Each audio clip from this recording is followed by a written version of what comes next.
Buenas noches y bienvenidos a Con Otra Mirada. África está de moda y esto no es una frase hecha. El continente africano ha vivido un increíble desarrollo en los últimos años y todo apunta a que continuará siendo así en los próximos por venir. La región es, además, una zona de lucha geopolítica entre tres grandes potencias, Estados Unidos, Rusia y China.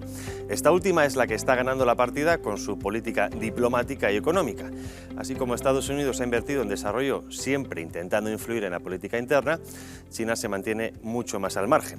Según estadísticas de Naciones Unidas, África duplicará su población antes de mitad de siglo y eso supone un gran reto para el resto del mundo, no solo a nivel migratorio, sino a nivel de inversiones, de desarrollo y de nuevas alianzas en la reconfiguración del tablero internacional, sin olvidar el arte. Uno de estos países que pasa desapercibido es Guinea Ecuatorial, nuestra Guinea Ecuatorial. El país ha sufrido una serie de cambios profundos desde su independencia y de esto también hablaremos hoy con nuestra invitada. Comenzamos.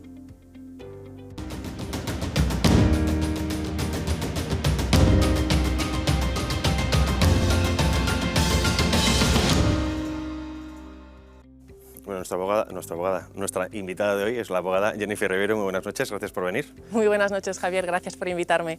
Perdona que he dicho nuestra Guinea Ecuatorial, como suena demasiado a reminiscencias pasadas, pero para indicar que es esa Guinea, porque hay dos Guineas. Hay 4 Guineas en el mundo y la nuestra, como bien has dicho, vale. es conocida. Veo que lo has entendido. Claro que sí, es conocida como la Guinea Española, porque a día de hoy es el único país de África que sigue manteniendo, bueno, que habla español, lo mantiene y lo exporta y defiende ante la Unión Africana, porque hemos conseguido algo que España no ha conseguido en la Unión Europea, que es imponer el español como idioma de trabajo de la Unión Africana. Eso le gustaría a otro invitado que tuvimos aquí hace poco, a Santiago Armesilla, trabaja por el concepto de la iberofonía, que es unir a todos los países de habla portuguesa y española, y los que se habla también de la Iberoáfrica, obviamente Guinea Ecuatorial. Me gusta este ejemplo porque lo voy a estudiar. Pero bueno, antes de pasar a Guinea Ecuatorial, sí, que también es una cosa de los importantes, además tú sirves como embajadora, sí que me gustaría que hablaremos de África. Tú eres abogada, tienes un bufete, pero aparte estás también trabajando con tema de negocios, expansión de negocio, de aquí hacia allí y al revés. Efectivamente. Primera pregunta, defínenos África, la África de hoy, ¿cómo la definirías? La África de hoy, que siempre ha sido malentendida como es una África muy diversa, muy variada, pero unificada en los objetivos, que es desarrollarnos y dar a nuestras sociedades, que siempre han estado un poco desatendidas, las bases para que podamos iniciar nuestros proyectos vitales como el resto del planeta, porque al final llevamos arrastrando décadas de cooperación internacional, ayuda internacional en áreas que les interesaban a terceros. Y estamos ante un momento en el que estamos tomando las riendas, en el que estamos asumiendo nuestra política interna y externa. Estamos decidiendo con quién queremos asociarnos y con quién queremos colaborar. Y ya no soportamos imposiciones externas. Decidimos quiénes son nuestros nuevos socios en este camino de desarrollo tan fuerte que estamos viviendo. Estamos viendo que todo el continente, como conjunto, es el que más está creciendo del planeta. Naturalmente tenemos mucho margen de desarrollo, pero es precisamente ese punto en el que se hace interesante hablar de inversiones, se hace interesante hablar de demografía, se hace interesante hablar de geopolítica. Lo que dices suena muy bien, en el sentido, digamos, que coinciden en muchas cosas con la retórica general que estamos viendo de la autodeterminación de los pueblos, en fin, del colonialismo. Pero es cierto que la realidad es otra. Es decir, las grandes potencias todavía siguen ejerciendo o intentan ejercer hasta cierto punto una especie de paternalismo, por así llamarlo, exacto. Y que no permiten que algunos países se intenten luchar por esa independencia. Exacto, pero creo que también están entendiendo que ya la imposición de la fuerza, la imposición de la extensión internacional ya no funciona. Estamos viendo ahora, hoy mismo estamos viendo cómo Kamala Harris está en Ghana con su mejor sonrisa, tratando de conquistar al pueblo ganés, y asimismo ha aterrizado Vladimir Putin en Sudáfrica, y todo el mundo está haciendo su campaña, pero desde la amistad, no desde la imposición. Siempre de lo que no nos enteramos, sabemos que pueden suceder otras cosas, pero la aproximación o el acercamiento empieza a ser diferente. Y esto también se refleja en cómo nuestros líderes africanos empiezan a tratarse con otros líderes. Veíamos hace unas pocas semanas cómo Félix Tshisekedi, el presidente de la República Democrática del Congo, indicaba a Macron que frenase su actitud paternalista hacia nosotros y explicándonos qué es lo que nos conviene. Vamos a decir nosotros lo que nos conviene y a partir de ahí elegimos quién es nuestro socio más conveniente. Hace unas pocas semanas también el presidente de Namibia frenaba al embajador alemán que le reclamaba que Namibia estuviese obteniendo más relaciones comerciales con China. Y el presidente de Namibia le indicaba que, escuche, los problemas de Occidente son los problemas de Occidente. Si Occidente tiene problemas con China, son sus problemas. Nosotros no tenemos ningún tipo de problema, ningún tipo de conflicto, porque vamos a asumir sus problemas también, porque ustedes no asumen los nuestros. Entonces estamos también ante un momento... Incluso los crean, pero sí.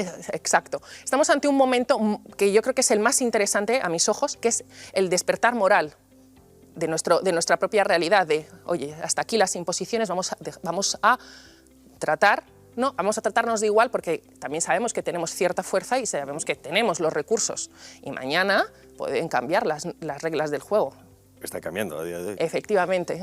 De hecho, por lo que comentas, la política parece que se está siguiendo hasta ahora, o que se ha estado siguiendo, es más una política de Guerra Fría, dos, tres grandes superpotencias moviendo las figuras en el tablero del ajedrez. Exacto. Y África, al igual que otras regiones como parte de Asia o incluso Hispanoamérica, sí, ha sido una región principal de confrontación. ¿Cómo veis desde allí eso? Porque es un pasado bastante reciente, hablamos de 30 años desde la caída del muro. Efectivamente. ¿Qué sensación? Porque entiendo que depende del país, depende de la relación actual. Exacto. También con qué relación o con qué potencia. No es lo mismo Marruecos o el mundo árabe que el África negra. Exacto, pero por lo general todos los países africanos tienen, por ejemplo, muchísimo grado de integración de la inversión china, naturalmente, porque al final, es como indicabas, las empresas chinas y las inversiones chinas llegan sin... digamos, lavados de imagen, cuestiones ideológicas, se reducen a los negocios, y ese es el tipo de colaboración que el africano naturalmente prefiere. Si puede elegir entre imposiciones ideológicas y ninguna imposición ideológica, que después los acuerdos comerciales sean más complejos o menos, es una segunda parte. Pero a priori no nos interesa que nadie nos imponga ninguna forma de pensar.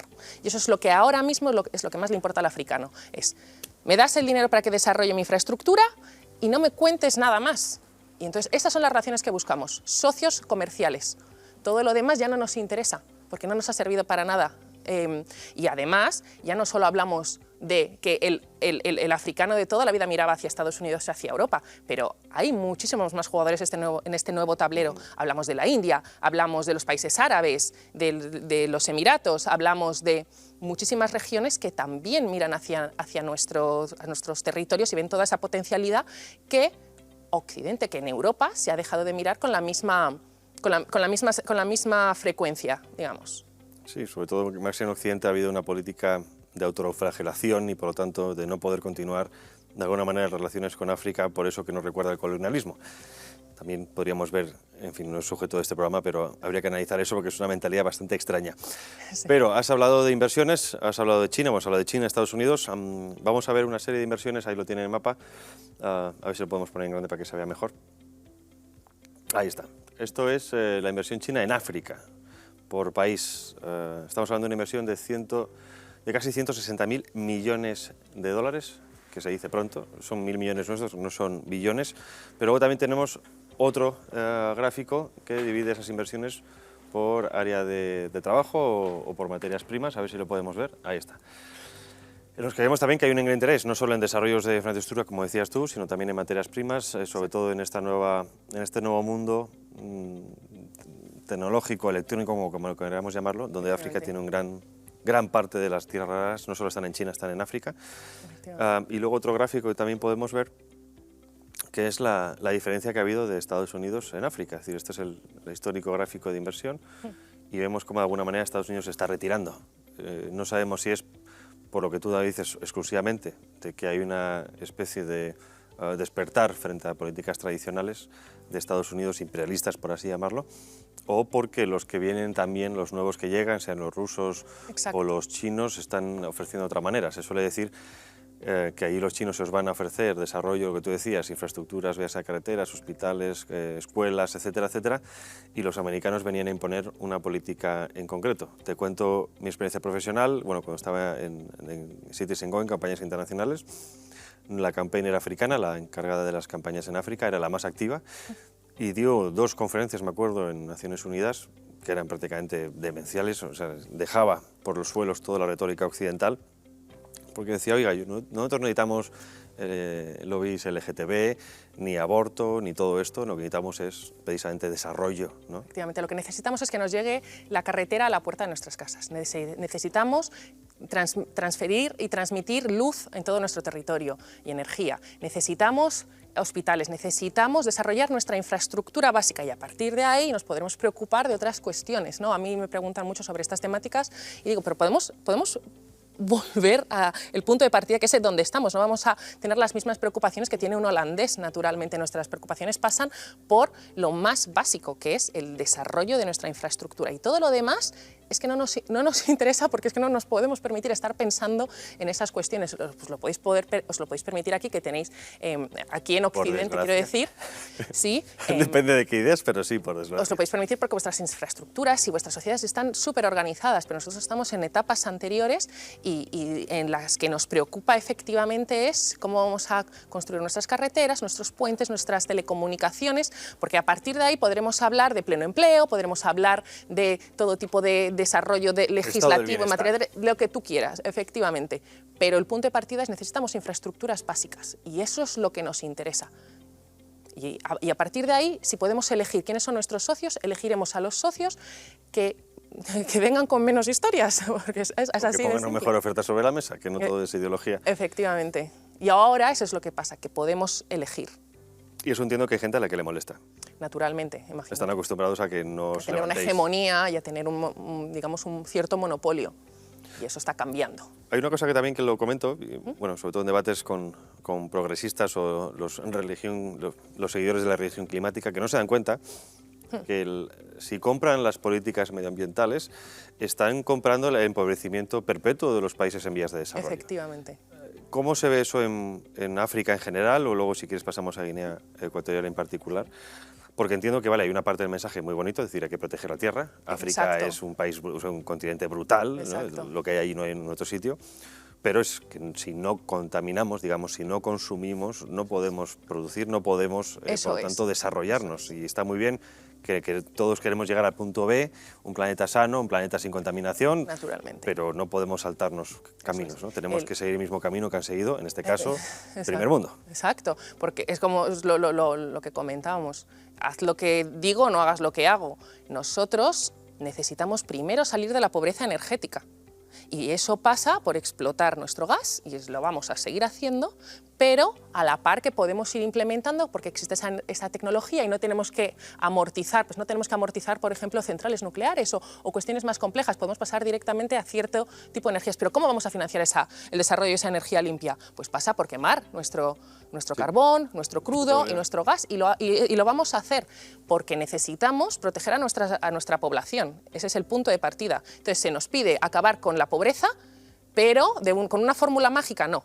Y ese es el discurso común. Sí, vamos a ir integrando todas estas fórmulas de energías renovables que entendemos que pueden ser eficientes, pero cuando me hablas de financiarlo, ¿cómo se cree que esto se va a hacer? Eso por un lado. Y luego, por otro lado, el africano medio consume 1/6 de lo que consume una persona en Europa. Entonces, no se nos puede exigir que, además de que ya no tenemos el mismo nivel de consumo general, nunca lleguemos a alcanzarlo. O sea, porque eso me parece una injusticia que nos quieren volver a imponer. ¿No? Hemos pasado ya de una forma de dominio a otra. Y nosotros, sí, esta, por ejemplo, no la compramos. Compramos ciertas partes y entendemos que un planeta limpio es mejor para todos, pero primero nos vamos a desarrollar y después, cuando estemos en cierto momento de igualdad, hablamos de cómo solucionamos esto entre todos. Pero arreglen sus cuestiones energéticas y sus cuestiones contaminantes aquí y después nos cuentan cómo lo han hecho. Mientras tanto, vamos a desarrollarnos en las vías que nos convengan a nosotros. Hay una línea que entiendo, si nos ponemos siempre a pensar, bueno, estos análisis los procuro hacer poniéndome en la situación de que fuera el Kissinger, ¿no? Hay gente como esta, obviamente no lo soy, no tengo esa capacidad, pero no es difícil ponerse en su mente. Y cuando vemos cómo se aplica la política de recursos en África, recuerda mucho a, hoy saltando distancias, la política que usaba o que promovió Kissinger con el tema del aborto para evitar el aumento de la natalidad en determinados países con el objetivo de que no se consumieran recursos de interés estratégico. Exacto. Y aquí lo entiendo más o menos semejante, es decir, está muy bien, o sea, el mensaje está muy bien que todo el mundo se desarrolle, Pero claro, si estos países que estamos acostumbrados a extraer de ellos Exacto. y mantenerlos en una pobreza prácticamente extrema para que no consuman esos recursos, empiecen a desarrollarse, vamos a tener menos exportado, más enfocado para consumo interno. Exacto. Y por lo tanto no vamos a tener acceso a esos recursos. ¿Eso está generando algún conflicto diplomático? Porque entiendo que en algún lugar sonarán ciertas alarmas. Pues no sé si la gente está alertada. Yo creo que de momento se ve o se percibe como una oportunidad. Al final hablamos de que pues un aumento demográfico es un aumento de consumo y puede ser incluso pues una oportunidad para pues, constructores, ¿no? Porque hablamos de urbanismo, hablamos de desarrollo inmobiliario, hablamos de muchas cuestiones que pueden tener un impacto muy positivo para la economía global. Imagino que también hay cierto riesgo en ese desarrollo demográfico. Si no se controla el desarrollo económico, o sea, si no se produce ese desarrollo económico, lo que va a suceder es que esa población tan joven que tenemos en el continente africano, en el que creo que el 40% es menor de 20 años, si no tiene empleo, ¿hacia dónde va a ir? Hacia Europa, que es lo que tiene más cerca.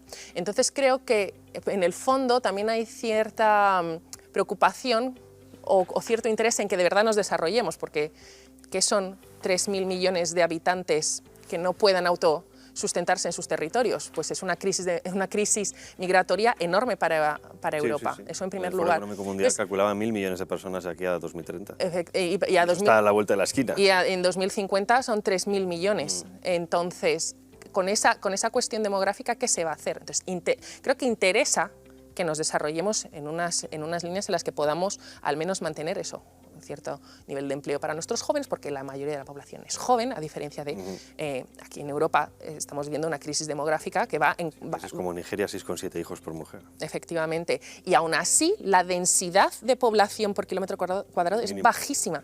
Es bajísima, o sea que tenemos todavía muchísimo recorrido.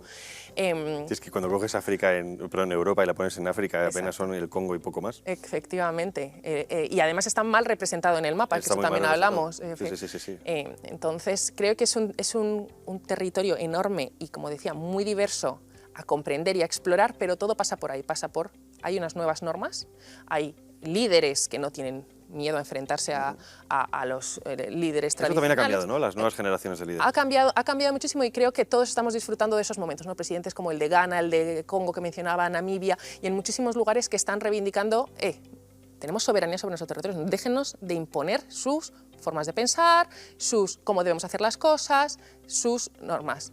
Cooperen o, por favor, retírense. ¿Cómo ves la batalla entre Estados Unidos, China y Rusia en África? O cómo se ve, mejor dicho, cómo veis, siendo tú de Guinea Ecuatorial, que entiendo que cada uno tenga sus sensibilidades, pero más o menos entre lo que la gente conoce de negocios de otros países, ¿cómo se ve a cada uno? ¿Cuál es la caricatura de cada uno? Porque entiendo que cada uno se verá diferente, ¿no? Bueno, el chino muy racista en algunas cosas, sobre todo con los negros, el ruso quizá demasiado callado, muy serio, el estadounidense típico, quizá más yanqui de Texas. Exacto. En África se trata mucho con texanos del sector petrolero, gente que se integra súper bien porque están acostumbrados a situaciones muy adversas. El sector, por ejemplo, de los hidrocarburos es un mundo muy adverso y la relación yo creo que siempre ha sido muy buena, pero siempre se ha entendido que Estados Unidos es una potencia militar al fin y al cabo, y hasta que China no ha empezado a dar pasos en esa dirección, que hemos visto ya el asentamiento de una base militar en Djibouti y se planteaba la creación de otra en Guinea Ecuatorial, es cuando también Estados Unidos despierta y dice, uy, nos empiezan a tomar este terreno. Nos han ganado terreno comercial, pero lo que no vamos a permitir es que se gane terreno militar. Eso también es algo que estamos experimentando en los últimos tiempos. Ahí entramos en la batalla con la soberanía nacional y decir, oiga, pues entonces usted está reconociendo que los países africanos no son soberanos para poder decidir con quién tienen alianzas militares o con quién no. Exacto, esos asuntos pues, son muy delicados y creo que cada territorio los gestiona como puede, pero en líneas generales nuestro nuevo mejor socio comercial en los últimos, diré, 10 años ha sido China. En los últimos 5 años más. Creo que en el año 2019, de hecho, se abrieron más fábricas con capital chino en territorio africano que en China. Sobre todo que África en ese sentido puede ser más el granero de China. Entonces, China tiene problemas de alimentación de su población y en África hay terreno fértil para aburrir. Por ejemplo, si hablamos de lugares como Etiopía, que siempre han sido conocidos por sus hambrunas, por la miseria, Etiopía este año ha sido el primero en el que han invertido muchísimo en desarrollo agrícola y ha sido el primer año, en el 2022, en el que han tenido superávit de producción y empiezan a exportar ahora alimentación. Entonces ya no solo alimenta al propio país, sino que puede exportar, y esto está sucediendo en muchísimos lugares. Por ejemplo, en Guinea Ecuatorial nunca hemos desarrollado la agricultura y vamos a empezar ahora a hacer agricultura extensiva, y así en todas partes, y no solo para alimentarnos nosotros, sino para exportar. El que sea el mejor comprador será el que se lleve la cosecha, y eso creo que hace muchísimo más interesante el tablero del que hablamos, en el que empezamos a jugar un poco en términos de mayor igualdad. Luego también en África no es un país, no es un continente homogéneo para nada en absoluto, ya no solo a nivel racial, sino incluso a nivel cultural. ¿Cuál es la fuerza dominante o cuáles son los países que crees ahora mismo que más van a tirar del carro de África en la esfera internacional? Marruecos seguramente sea Marruecos, uno, por supuesto. porque también tiene al tío San detrás. Nigeria va a ser por un lugar muy población interesante. también. Nigeria, Kenia, Costa de Marfil, por supuesto Sudáfrica, están los tradicionales, pero hay lugares muy interesantes como son Benín, Ruanda, por supuestísimo, Namibia, Botswana. La realidad es que, como decía, hay países en África que están creciendo al 10% en este momento, al 12%. Libia, por ejemplo, está creciendo al 12%, naturalmente, sale de un punto de partida muy duro, pero ese crecimiento positivo se está produciendo en todos los países. Raro es el país en África cuya deuda externa sea superior al 50%, eso también es... Sí, eso les hace completamente soberanos prácticamente. Efectivamente. Entonces comparado con España es 120%. 120%. Entonces estamos tratando de no volver a esa situación del pasado de extrema dependencia, que es lo que nos ha mantenido con la cabeza agachada todo este tiempo, y hay lugares, pues por ejemplo, como Nigeria, que el nigeriano es súper fuerte, súper agresivo, súper dominante, y por ejemplo, en Estados Unidos leí anoche que el primer grupo migratorio con más licenciaturas en Estados Unidos son los nigerianos. Y todos esos cerebros son cerebros que van a volver a Nigeria. ¿Ese desarrollo nigeriano por qué ha sido? O sea, Por supuesto por sus fuentes y sus recursos petroleros. Pero aún así estamos hablando de un país que tiene 300 millones de habitantes, sí. Y que sigue creciendo. La mitad de Europa. Exacto. Es que a veces cuesta mucho hacerse. Yo siempre procuro poner, por ejemplo, cuando hablan de la inmigración, ¿no? Pues el PSOE quiere que lleguen a España 250.000 anuales dentro de muy poco. Eso es una ciudad más grande que Santander, al año. Ya. Eso no hay sistema que lo absorba, ¿no? Eso, la gente a veces no tiene, sobre todo el bien pensante, ¿no? Que, pues muy bien, que vengan todos, o que vayamos a donde sea, pero es que los sistemas económicos no son flexibles como para absorber a todos esos, ¿no? Exacto, bueno, y manipulables artificialmente. Y lo que está sucediendo, como te contaba el dato de Estados Unidos, lo que también es muy interesante en África es que existe gente como yo, que llamamos a esos africanos en la diáspora, Tú eres medio gallega. Soy medio gallega y medio ecuatoguineana. Exacto. Hay gallegos en todos los lados. Hay gallegos en todas partes. Hay un movimiento que es el del cerebro retornado. Sí. Que es un fenómeno muy, muy, muy potente, porque la mayoría de líderes africanos hoy en día han estudiado en universidades anglosajonas. Efectivamente. Entonces, esto también posiciona a nuestros países a un nivel de poder competir. Sí, con Pedro Sánchez, por ejemplo, nuestro presidente, no está preparado como otros de África. Pues, el inglés más o menos ahí lo tiene. Y España debería ser el país que más preocupado estuviese por la situación africana, porque es el primer punto de paso. A veces las personas inmigrantes que llegan a España vienen de paso, pero al final es en España en el primer punto que tocan. Bueno, y la política de cara a África... Hay dos cosas. Sí. O sea, tenemos las programas de seguridad que sí que cuentan con ello. O sea, de hecho, además, muchas veces la frontera sur siempre ha estado por la zona del Sahel, en el sentido de que hay que pacificar, digamos, o hacer que eso se desarrolle bien para evitar males mayores. Sí. Y eso es una cosa, lo que el Estado entienda por la seguridad del Estado, y otra cosa es lo que la política dicte en el momento en que estás en el gobierno. Exacto. Una cosa es lo que se está intentando hacer y se lleva años haciéndose en el Sahel, y otra cosa es lo que llega y hace el PSOE, por ejemplo, entregando el Sáhara a Marruecos, ¿no? Sin consenso ninguno, por cierto, por parte de los que trabajan en el Estado, que son los que llevan al fin y al cabo la política de verdad, ¿no?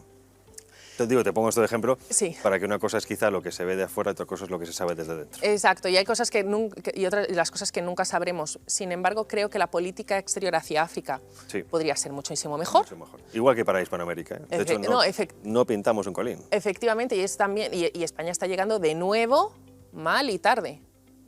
porque veía hace ¿Y eso unos... por qué crees que es? Bueno, o sea, yo creo que es el complejo de siempre. Cuando al resto les da exactamente igual. Hace poco estaba en Guinea Ecuatorial hablando con personas que saben de la relación entre España y Guinea y les preguntaba, ¿pero por qué la relación entre España y Guinea no es más potente? Y nadie sabe responder. Viene por parte de España, porque ahí tienes a portugueses haciendo negocios, tienes a italianos haciendo negocios, tienes... Todo el mundo haciendo todo el negocios, mundo, menos y los españoles que tenemos no hay una empresa fuerte española allí posicionada, y esa es su puerta de entrada al continente. ¿Eso por qué no se fomenta? ¿A quién no le interesa? Son muchas preguntas que yo me hago, que aún no tengo respuesta, pero que seguramente iremos dilucidando. Desentrañando en los próximos Efectivamente. años. Vale, vamos a pasar ahora a Guinea. Bueno, el año pasado, en noviembre, hubo elecciones. Hay gente, bueno, ahora como está muy de moda, no hablar con representantes políticos considerados como autoritarios. Sí. En cambio, luego hacemos negocios igualmente con todos ellos. Guinea se le ha tachado en las últimas décadas como de país no recomendable.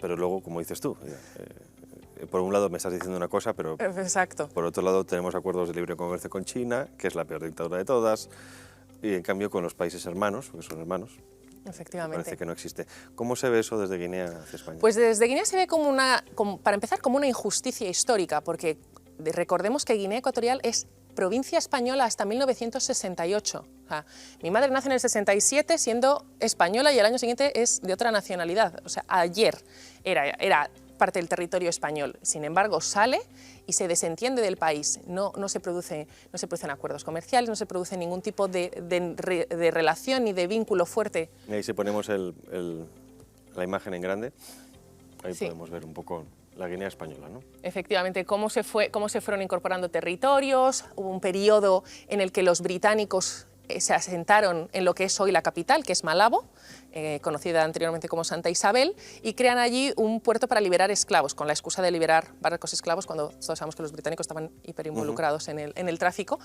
y crean Port Clarence, pero un poco tiempo después España consigue tener poder sobre su territorio. Sin embargo, hay un dato también muy interesante, que es que actualmente Guinea Ecuatorial, que fue en el último periodo cuando es Guinea Española, ocupa 28.000 kilómetros cuadrados, pero al inicio del desembarco de los españoles en la zona, ocupaba el territorio 600.000 kilómetros cuadrados que se van perdiendo, que se van replegando. Guinea Ecuatorial es un lugar hiper pequeño, sin embargo... ¿Comparado con España, qué sería? Sería como la provincia de Galicia. ¿En serio? Sí, es muy pequeño, 28.000 kilómetros cuadrados. Pero ¿qué es lo que hace a Guinea Ecuatorial tan interesante? Que es que su zona económica exclusiva, el mar territorial, es 10 veces el tamaño del territorio. Y que se encuentra en ese mar territorial indecentes cantidades de petróleo y de gas natural. ¿Qué sucede? Que España tuvo unos años, las empresas españolas petroleras tuvieron unos años la licencia para explorar el mar territorial, los fondos marinos, y determinaron que no había yacimientos económicamente rentables. Pocos años después llegaron los texanos y descubrieron que no solo había yacimientos económicos rentables, sino que eran hiperrentables, hiperinteresantes, y Guinea Ecuatorial se convierte durante muchísimos años en el tercer productor de petróleo de África subsahariana, detrás de Nigeria y Angola, que son inmensamente grandes. Creo que ese despiste puede llegar a arrastrar algún tipo de resaca sí, alguien se emocional. Tirando de los pelos. Efectivamente, y además... Ahí vemos también, si lo ponemos en grande, ahí vemos lo que significa. Exacto. Lo que hace a Guinea Ecuatorial interesante es que está compuesto por muchas islas, y es allí donde empezamos a abrazar mucho más el mar, y nuestros fondos marinos repletos de crudo, que empezamos a explotar en el 97, bueno, en el 96. En el 97 se produce un fenómeno súper interesante, porque Guinea Ecuatorial, bueno, sale España, se nos concede la independencia, los peores años de nuestra historia. Guinea Ecuatorial es el país más pobre del planeta, junto a, no sé si en aquel momento era Burkina Faso, paupérrimo, y en 1991 se descubren estos yacimientos petroleros, en el 96 se empiezan a explotar, y en el 97 nuestro PIB crece un 148%. Y es ahí cuando de repente empezamos a escuchar esos movimientos, esas categorizaciones, esos insultos hacia nuestra política, cuando Guinea Ecuatorial ha conseguido en esas circunstancias tan extremas mantener la paz, mantener el orden social, mantener la estabilidad, y nosotros, yo creo, por lo general... Se hubieran causado revoluciones, muerte, sangre... Naturalmente, todos aspiramos a siempre mejorar, y es lo que está haciendo Guinea Ecuatorial. Si miramos, mi familia tuvo que salir de Guinea Ecuatorial en los 90 porque es que no se podía vivir. Sin embargo, en los 2000 retornó toda mi familia a Guinea en cuanto el PIB empezó a crecer de aquella manera, y a día de hoy las remesas salen de Guinea Ecuatorial a todos los inmigrantes guineanos que hay en España. Quiero decir, no al revés. Y no al revés, como se producía en los 90. Entonces, cuando eso cambia... Se sigue produciendo con muchos hispanoamericanos. Exacto. De hecho, suele ser la mejor forma de mantener determinadas familias allí. Exacto. Cuando todo eso cambia, Guinea cambia de tal manera que para nosotros, yo creo, en líneas generales, como digo, siempre buscaremos, todos aspiraremos a la perfección, pero de momento lo que tenemos nos ha servido para evolucionar en 20 años. En los últimos 20 años ha pasado de pasar de no tener carreteras a tener la mejor red de carreteras que cubre todo el territorio del continente, a tener las mayores tasas de alfabetización. Guinea Ecuatorial creo que es uno de los países que más parte de su PIB invierte en educación y en sanidad. Entonces hay un montón de aspectos que en este momento histórico nos interesan muchísimo más que lo que opine Occidente, y nos interesa, como he dicho, tener infraestructuras, nos interesa desarrollar nuestro capital humano, nos interesa tener relaciones de igualdad con el resto del mundo y no que nadie nos imponga su forma de pensar, porque son esos momentos en los que se ataca nuestra soberanía y a los que se nos infantiliza, sí, porque creen que no sabemos lo que mejor nos conviene a nosotros. Y quiero decir, llevamos muchos años, todos estos años de estabilidad económica y de estabilidad política. Que eso también va asociado a una estabilidad jurídica. Efectivamente. Hay una cosa curiosa, que es que todavía ya hay una parte del ordenamiento jurídico que es de base española. Sí, no solo es de base española, sino que el derecho español es supletorio. Eso significa que allí donde no encontremos una norma guineana, porque todavía estamos desarrollando todas nuestras normas, como digo, somos un Estado en construcción acelerada, pero en construcción. Y hay partes de nuestro derecho que no están, como digo, no están desarrollados, y volvemos a el derecho español, tanto el que quedó vigente en aquel momento, como por ejemplo la ley de contratos de la administración pública sigue firmada por Francisco Franco, no se ha hecho una revisión, probablemente se haga de aquí a que... Menos mal que no llega la memoria histórica allí. Mira, que no nos llegue. Y por ejemplo, también utilizamos el Código Penal y el Código Civil español a día de hoy. Entonces, las vinculaciones históricas... culturales, sociales, siguen siendo muy fuertes. Los únicos vínculos que no son fuertes, y alguien me tiene que explicar por qué, son los políticos. Y pasa por una hipocresía enorme. Bueno, cuando hablas de los ataques, entendemos o entiendo muy fácilmente que es cuando Guinea no tiene nada, o parece que no tiene nada. No se habla de ella. El momento en que empieza a ser inmensamente rica y tener cosas que interesan a las grandes urbes, hablamos de las grandes potencias, ahí es cuando empiezan a salir mensajes de nos preocupan los derechos humanos, exacto, nos preocupan el desarrollo, las libertades civiles. Exacto, ¿no? Antes exacto, la gente vive con €1, con $1 al día, todas estas cuestiones que yo cada vez bueno, yo he vivido también muchos años en Guinea, y cada vez que vuelvo a visitarla, digo, pero...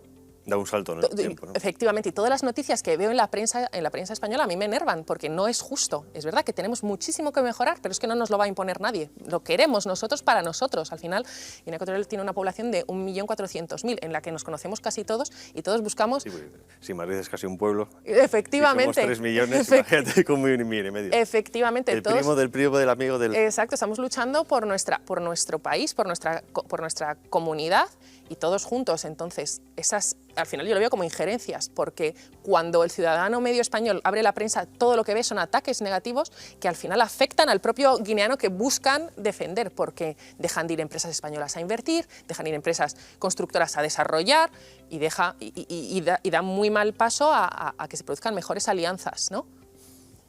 Hay una particularidad también interesante en Guinea, igual que en otros países africanos, que es la conformación social, las tribus, como las familias, como queréis llamar. Claro, en 1,5 millones, eso se nota más. Efectivamente. Están los FAN, que es la mayoría, la principal. ¿El presidente es FAN? Es FAN, sí. FAN. ¿Cómo se distribuyen a nivel territorial? Exacto, esto es muy interesante, y yo siempre lo cuento porque... claro, se tachan siempre de muchas cosas, pero es que el 80% de la población de Guinea Ecuatorial es de etnia Fang. Luego el 10% es etnia Bubi, que son los habitantes digamos, originales que había en la isla de Bioko, la que todo el mundo en España se conoce como Fernando Po, y luego hay, por ejemplo, a la que yo pertenezco, es el 6%, yo soy hindúe, 6%, y el otro 4% está compuesto por criollos, que son venidos de otros territorios de África, bueno, también son conocidos como los fernandinos, por igbos, que es una tribu que salían de Nigeria a trabajar en el campo cuando estaba bajo dominio español y quedaron allí. Luego hay un montón de subtribus, pero de diferentes tribus, pero que son una minoría, y al final un 80% de una misma tribu en África, que siempre ha sido, bueno, y se mantiene, eso es uno de nuestros obstáculos a salvar, es que nuestra estructura social es absolutamente tribal. Eso te iba a preguntar, ¿cómo es la tensión? O sea, si vimos la matanza que hubo en Ruanda, exacto, no sé si ha pasado algo semejante. Pues estamos asistiendo... O hay una tensión que puede producirse en algún momento. Y que esto lo digo... Sí.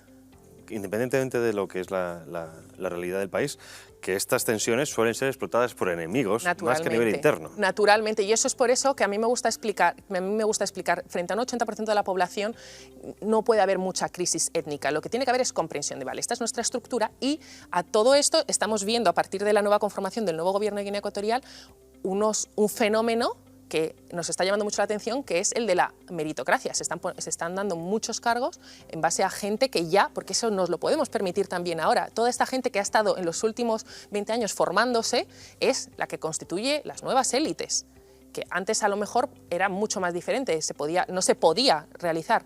Cuando Guinea Ecuatorial se independiza en el 68, había registrado un solo licenciado en todo un país. Con un solo licenciado, y poco a poco, pues imagino que 10 años después habría 200, 20 años después habría... No es suficiente para estructurar todo un país. Estamos ahora, después de 20 años de tener alguna fuente de ingreso, te quiero decir que en el 91 nuestro PIB era de 280 millones. Sí, eso no es nada. Efectivamente, no es absolutamente nada. Con eso no puedes desarrollar un Estado. Y es ahora que empiezas a desarrollar tu capital humano que puedes empezar a mejorar esa estructura, y es un fenómeno al que estamos asistiendo. Naturalmente, algo parecido ocurrió en la Libia de Gaddafi, salvando distancias de gobiernos, que precisamente utilizando la riqueza, o digamos el cash que daba la venta de hidrocarburos, el país vivió un desarrollo brutal. Era el socialismo panarabérico,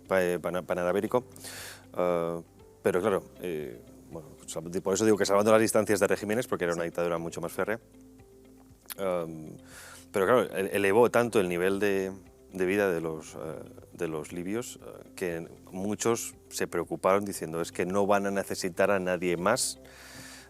Y esto te vuelvo a preguntar, ¿no? Es decir, ¿cuáles son los puntos fuertes o puntos débiles que tú ves ahora de Guinea dentro de esta reconfiguración internacional de fuerzas? O digamos análisis DAFO, ¿no? Típico de empresas. Guinea, análisis DAFO, puntos fuertes y puntos débiles. Exacto. En los últimos años, desde el 2013, se ha impuesto, por ejemplo, una política de contenido local, sobre todo en el sector de los hidrocarburos, que implica que todas esas empresas de capital extranjero o extranjeras que llegan allí tienen que fomentar la formación y la transferencia de tecnología a los ecuatoguineanos. ¿Por qué? También en esas aras de independencia. Porque no podemos, y esto sucedía pues eso, hace 20 años, casi todo el personal que venían de las empresas extranjeras venían los texanos, venían con sus texanos. Hoy en día encontramos empresas configuradas 90% por ciudadanos ecuatoguineanos. Y todo eso se va traduciendo en muchas cosas, se va traduciendo también en esa soberanía, se va traduciendo en esa independencia, se va traduciendo en esa capacidad de negociación, porque antes necesitábamos muchos intermediarios para llevar a cabo una negociación. Hoy en día hay muchísimos ecuatoguineanos capaces de defender nuestros intereses allá donde vayan. Entonces estamos asistiendo a un fenómeno súper interesante que está pasando en muy corto tiempo y que creo que configurará la Guinea del mañana y la Guinea del futuro, porque Guinea Ecuatorial, a pesar de lo que se le tacha aquí, muchísimos países de África y sobre todo los vecinos miran hacia nosotros como ejemplo. Porque si te vas a Camerún, te vas a Gabón o te vas a la República del Congo, llevan explotando petróleo desde los años 70 y no están ni un cuarto desarrollados de lo que está Guinea Ecuatorial. Yo es un país del que estoy súper orgullosa porque lo he visto evolucionar y sé que queda mucho recorrido, pero estamos llegando y va a convertirse en una potencia, si nos dejan, naturalmente, va a convertirse en una potencia en África Central, si es que no lo es ya. Y eso además confiere una mentalidad muy concreta a la población, que es el problema que tiene España, por esta comida o estas ideologías disolventes, lo que hacen es que no confíes en tu nación, no confíes en tu vecino, en tu compatriota, y por lo tanto cada uno sabe quien pueda. Yo entiendo que ese desarrollo que habéis vivido, esa comunidad además, ¿no?, de 1,5 millones de personas, mucho más cercano, mucho más fácil de convivir e incluso de articular, genera una mentalidad de comerse el mundo, ¿no? Pongamos quizá el ejemplo de nuestros padres, o en mi caso mis padres, años 60, el desarrollo bajo el franquismo, luego el salto a la democracia, pensar que mañana hay futuro. Exacto. Hoy en día pasa lo contrario en Occidente. Sí. No hay forma de comprar casas, no hay forma de trabajo, no podemos tener familias, en fin, todo lo contrario. Y ahí estamos asistiendo a momentos que son, a mí me divierte ver esa, como te decía antes, no tenemos muchas inversiones que amortizar, y ahora ya estamos viviendo fenómenos que en África se llama comúnmente el salto de la rana, en el que no vamos a pasar por tener panaderías y estamos asistiendo a un fenómeno del nacimiento de un montón de startups tecnológicas con soluciones digitales y con inversión extranjera y capital privado, capital africano, capital local para desarrollarse. Entonces, a la velocidad a la que vamos a cambiar, no somos capaces ni de predecirla. Claro, pero eso a nivel de identidad puede conllevar algún riesgo, ¿no? Hablamos de países quizá que han visto un desarrollo muy grande y donde esa identidad tradicional se ha perdido, incluso ha generado problemas de nueva identidad, donde las nuevas generaciones no saben de dónde están. ¿Eso cómo se ve? ¿En Guinea Ecuatorial cómo se vive eso? En Guinea Ecuatorial, según mi experiencia, creo que incluso tras el periodo español en el que asimilamos la cultura, asimilamos el idioma, asimilamos la religión y convive perfectamente en armonía con nuestras tradiciones, porque al final yo creo que el africano en general y el ecuatoguineano en particular adoran su cultura, porque es lo que conocen, y además estamos llegando ahora a las ciudades, estamos ahora coqueteando con la tecnología, estamos ahora... ¿La mayor parte de la población en Guinea es de mundo rural o de...? Hasta hace 20 años casi todo el mundo. Ahora se ha acercado la mayoría, se ha acercado mucha gente a las ciudades, pero por ejemplo en Malabo no sé si llegamos a 200.000 habitantes en la ciudad de Malabo, que es como Vitoria.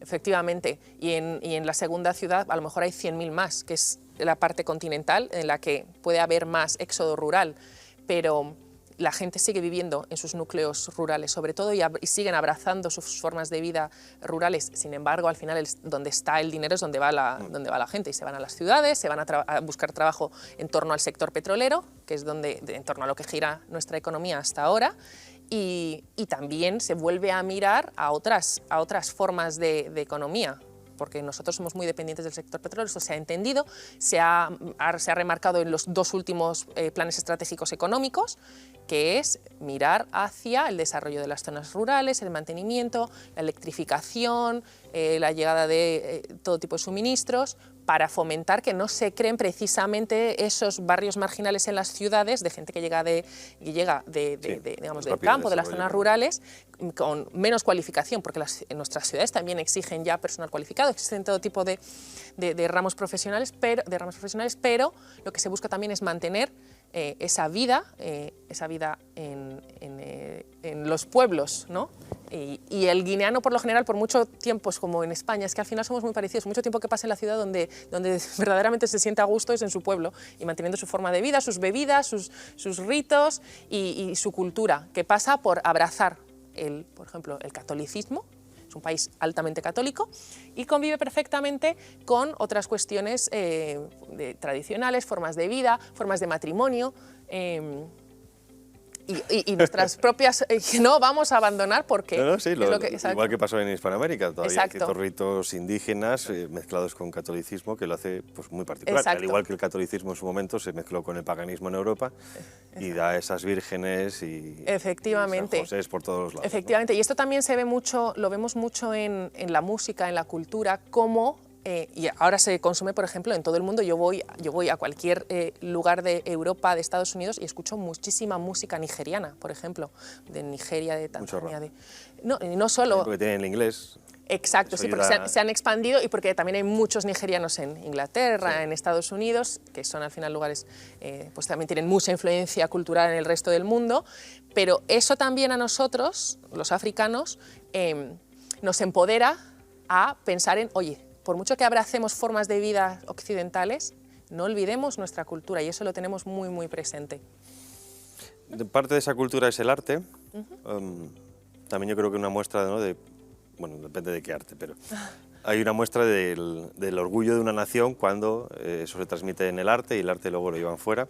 Tú en este caso eres embajadora de una plataforma, se llama The African Art Hub, cuyo objetivo es precisamente dar a conocer las nuevas tendencias o los nuevos artistas africanos que nada, entiendo, tienen que ver, podemos ver ahí en la web, en la página que ven ustedes ahora en pantalla, que nada tiene que ver ese arte, que puede estar en cualquier galería, digamos, de Europa o de Occidente, con el arte que yo creo que tiene la gente en la cabeza, ¿no? Exacto. Las típicas máscaras y... Máscaras, cuernos... Sí, casi herramientas neolíticas, ¿no? Exacto.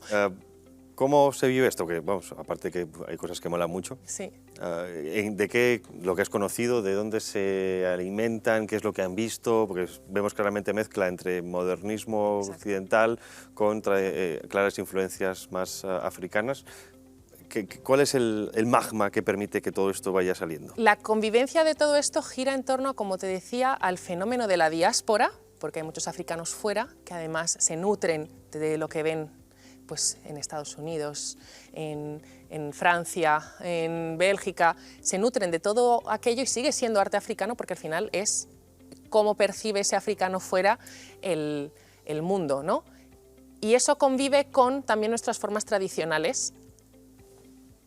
Conviven con nuestras formas tradicionales de vida, de cultura, y que no están reducidas al hipercolorismo, no están reducidas a las caras, a las máscaras, a los cuernos, a los elefantes, a los animales, sino a la percepción del mundo desde el punto de vista africano, que pasa por todo tipo de colores y de formas, y TAG, de African Art Hub, es una interesantísima muestra de lo que se está produciendo. Hay lugares, hay hubs artísticos muy, muy fuertes en este momento en África, como es en Ghana, como es Nigeria, como es Kenia, como es el Congo, Costa de Marfil, que están produciendo muchísimo arte y que está teniendo muchísima recepción internacional.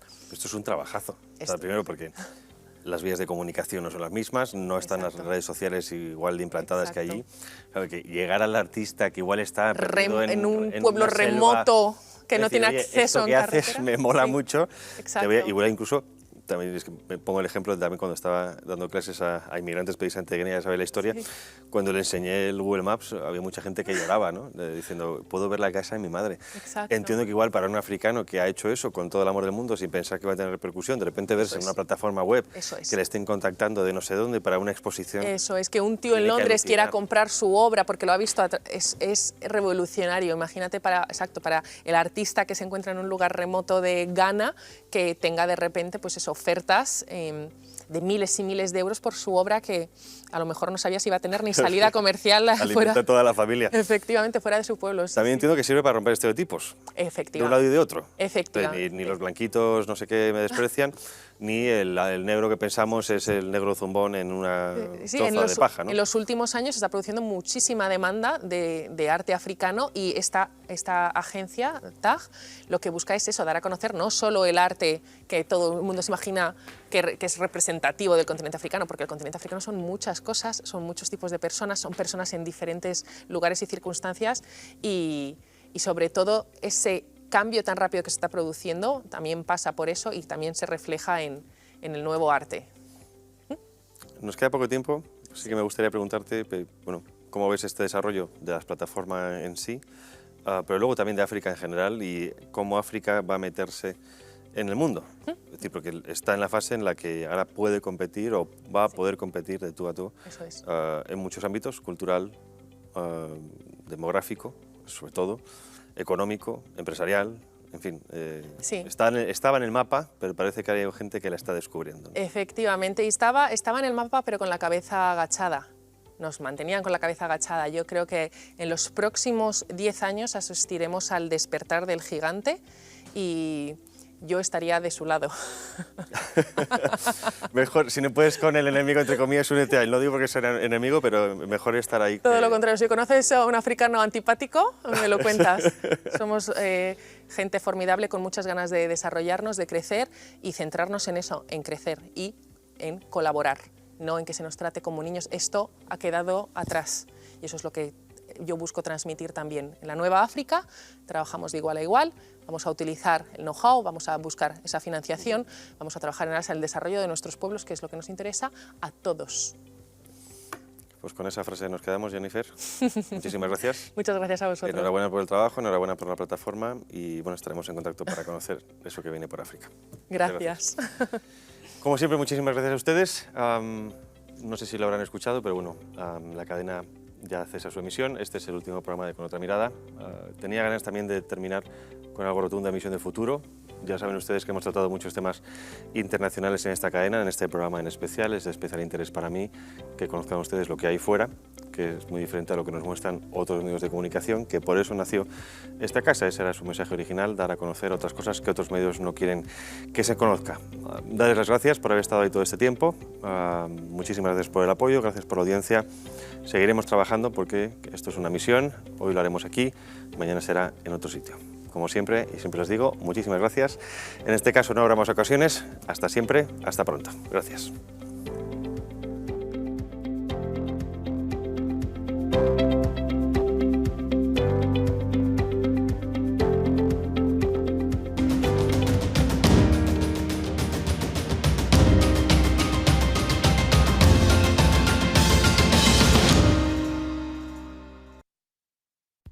No hay nada más importante